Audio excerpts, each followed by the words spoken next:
I am His Royal Majesty Igwe Joseph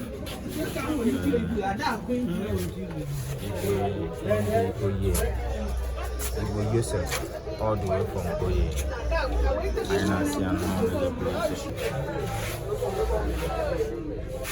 I am see unknown as a police.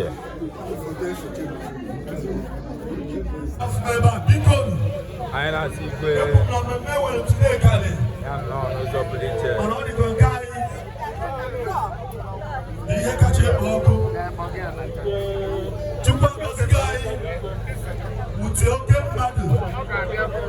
His Royal Majesty Umuochibinagu Eze the second.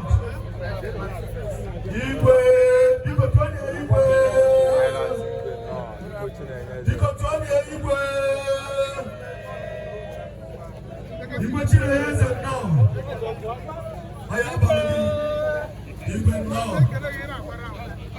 Biko.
Thank you so much.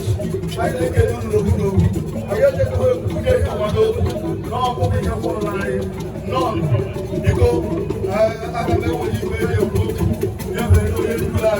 Never. What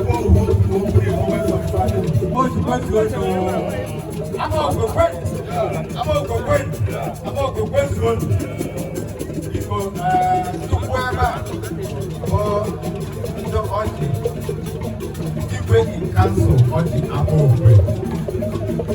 I go here. Unfortunately, so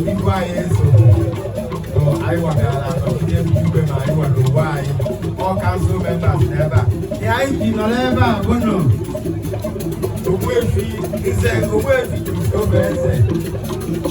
A strong member, a foundation member of Orji Amokwe Traditional Rulers Council.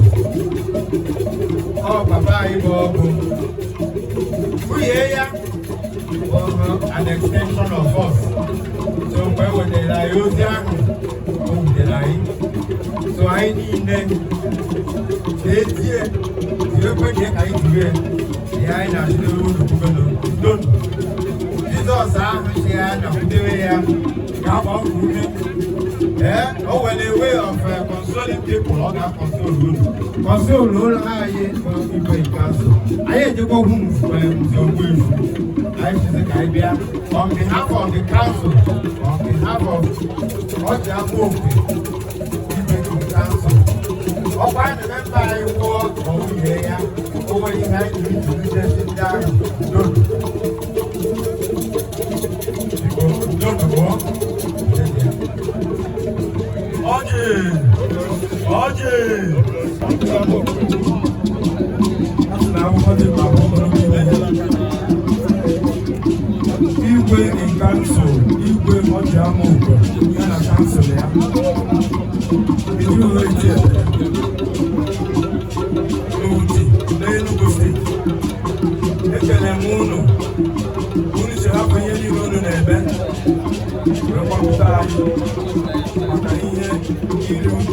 anyị onye ọnwụ mama anyị n'ụlọ Lolo Josephine Eze.